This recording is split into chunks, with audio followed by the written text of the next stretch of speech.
कहा जाता है कि बीजेपी हमेशा चुनावी मोड में रहती है। चुनाव जीतने के लिए वो पूरी ताकत लगा देती है। यही कारण है कि आजकल उत्तराखंड की बीजेपी सरकार प्रदेश में वोटिंग होने के बाद से ही अन्य राज्यों में चुनाव में व्यस्त है, जहां अब वोटिंग होनी है। एक तरफ चारधाम यात्रा में लगातार अव्यवस्थाओं के साथ साथ भीड़ बढ़ने का सिलसिला जारी है, तो पूरी सरकार चुनाव में व्यस्त है। प्रदेश के मुखिया पुष्कर सिंह धामी लगातार चुनावी राज्यों में प्रचार में व्यस्त हैं। खुद पर्यटन मंत्री सतपाल महाराज भी इन दिनों चुनावी राज्यों में लगातार व्यस्त दिखाई दे रहे हैं। ऐसे में चारधाम यात्रा की व्यवस्था सिर्फ अधिकारियों के भरोसे चल रही है। सिर्फ मुख्यमंत्री और पर्यटन मंत्री ही नहीं, बल्कि सूबे के स्वास्थ्य मंत्री, जिन पर एक बड़ी जिम्मेदारी है, वो भी चुनाव में व्यस्त हैं। हालांकि जिस पार्टी ने उनको यहां तक पहुंचाया है, उसका प्रचार करना भी उनकी जिम्मेदारी है, लेकिन उससे पहले उनकी जिम्मेदारी प्रदेश के लिए अधिक होती है। स्वास्थ्य सेवाओं का हाल प्रदेश में किसी से छुपा नहीं है। खुद उनके विधानसभा में लोग स्वास्थ्य सेवाओं की बदहाली के कारण दम तोड़ रहे हैं, लेकिन लगता है कि मंत्री जी को उत्तराखंड की जनता से ज्यादा चुनाव जरूरी है। नेताजी चुनाव में व्यस्त हैं और प्रदेश के अस्पताल सिर्फ रेफर सेंटर बने हुए हैं। स्वास्थ्य मंत्री के जिले में ही स्वास्थ्य सुविधाएं नहीं हैं। आलम यह है कि गंभीर बीमार लोगों को इलाज के लिए अन्य राज्यों में जाना पड़ रहा है।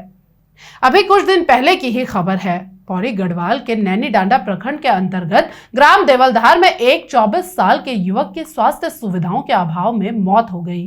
तबीयत बिगड़ने पर ग्रामीण युवक को स्वास्थ्य केंद्र धुमाकोट ले गए, जहां से युवक को नैनीडांडा रेफर कर दिया गया। नैनीडांडा से युवक को रामनगर के लिए रेफर किया गया। जब वहां भी युवक को इलाज नहीं मिला, तो वहां से भी युवक को हल्द्वानी के लिए रेफर कर दिया गया। लेकिन रेफर का यह सिलसिला हल्द्वानी में भी नहीं रुका और डॉक्टरों ने युवक को यहां से भी दिल्ली के लिए रेफर कर दिया। युवक को दिल्ली ले जाया जा रहा था, लेकिन उसने रास्ते में ही दम तोड़ दिया।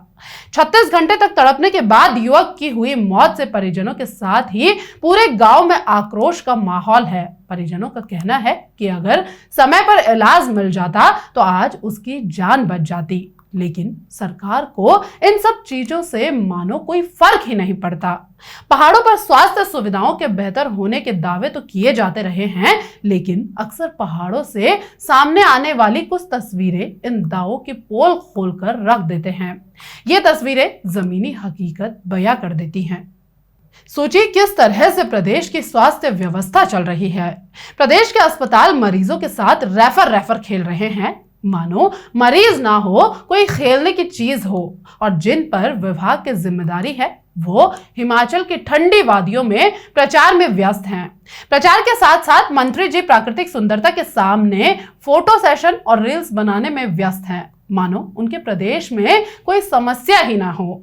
यह सिर्फ एक युवक की मौत का सवाल नहीं है, ऐसे कई मौत इस प्रदेश में होती हैं।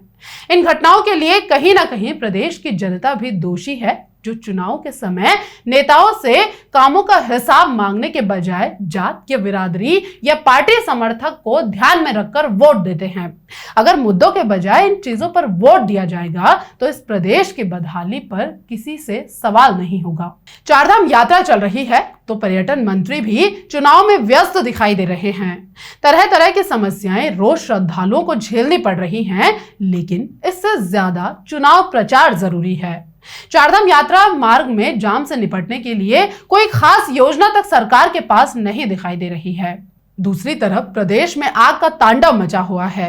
सरकार आग के सामने बेबस नजर आ रही है, लेकिन वन मंत्री सुबोध उनियाल का भी कोई ऐसा ठोस एक्शन नहीं दिखाई दिया। ऐसा लग रहा है कि मानो सरकार मान चुकी है कि अब सिर्फ बारिश ही इस प्रदेश को जलने से बचा सकती है।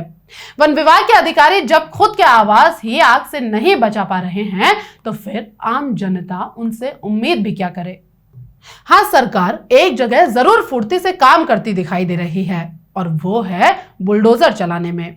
राजधानी में इन दिनों प्रशासन अतिक्रमण को हटाने में व्यस्त है। कई अवैध बने घर तोड़े जा चुके हैं। अतिक्रमण की कार्रवाई के चलते लोग बेघर हो गए हैं और अब इस गर्मी में उनके सामने ये दुविधा है कि वो जाए तो जाए कहां।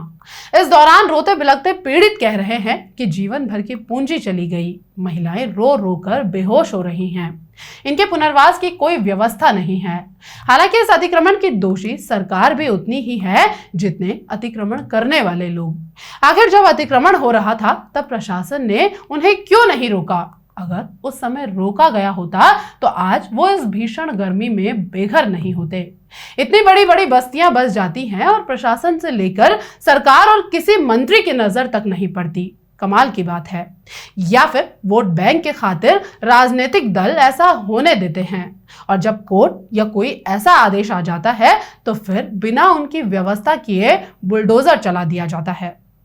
कुल मिलाकर प्रदेश में कई समस्याओं का अंबार लगा हुआ है। देश विदेश से लोग चारों धामों में आ रहे हैं और सरकार दूसरे राज्यों में चुनाव प्रचार में व्यस्त है।